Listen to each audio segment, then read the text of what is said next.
Mobile phone charge নিয়ে বিভিন্ন সময় আমরা বিড়ম্বনায় পড়ে যাই। কোথাও বেড়াতে গেলে দেখা গেল মোবাইলের চার্জ শেষ, আবার চার্জার থাকলেও বিদ্যুৎ নেই। এসব বিড়ম্বনার অবসান ঘটাতে অবশ্যই রয়েছে দারুণ সমাধান।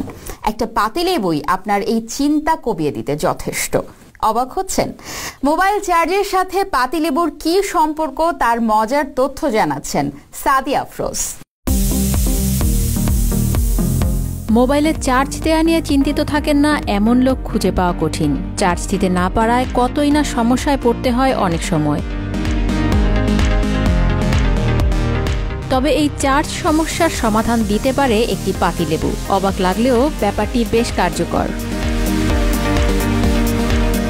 লেবু দিয়ে মোবাইল চার্জ দেওয়ার অনেক ভিডিও ইতিমধ্যে বিভিন্ন মাধ্যমে ভাইরাল হয়েছে, যেগুলোতে দাবি করা হচ্ছে পাতিলেবু দিয়েই মোবাইল ফোন চার্জিং সম্ভব। একটি লেবুকে কেটে 2 ভাগ করে চার্জারের পিন দুটি লেবুর কাটা 2 অংশে জুড়ে দিলেই আশ্চর্যজনকভাবে চার্জ হতে থাকবে আপনার মোবাইলটি। লেবু ছাড়াও আপেল, কমলা এবং আলু দিয়েও চার্জ দেওয়া যাবে আপনার প্রয়োজনীয় মোবাইলটি। Sadia Afroz, TVN24 news desk.